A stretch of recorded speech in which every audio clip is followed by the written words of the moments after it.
No niin, eli nyt on takana näkö sauna myynnissä ja tässä on pieni videoesittely.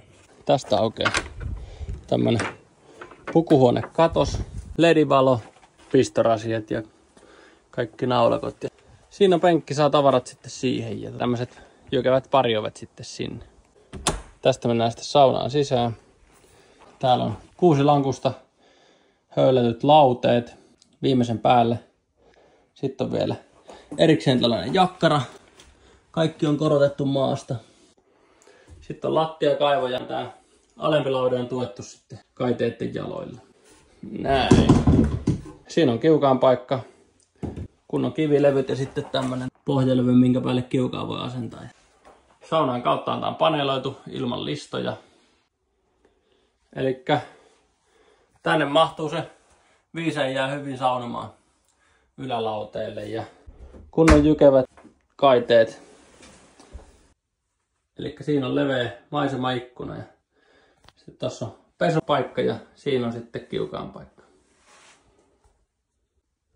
Lauteiden alla menee ledi, joka sitten tekee nättiä tunnelmaa tuohon. Mut jos kiinnostuit, mitä on Jyväskylän Ruokkeella, soittoa vaan mulle. Mä tuun sitten esittelemään saunaa. Tästä näin vielä kerkee ennen talvea saada löydyt. Ja ulkovuori on tosiaan kauttaaltaan maalattu. Ja RR23 harmaa lukkosauma peltikatto siellä. Ja voidaan tarvittaessa sitten maalata johonkin toiseen sävyyn, jos just tää sävy ei miellytä. Sauna on siis tehty 100 rungolla ja siellä on 100 villa seinissä ja 100 villa katossa ja sitten on vielä 2,5 sentin tuulensuojalevy ympäriinsä. Eli todella hyvin eristetty.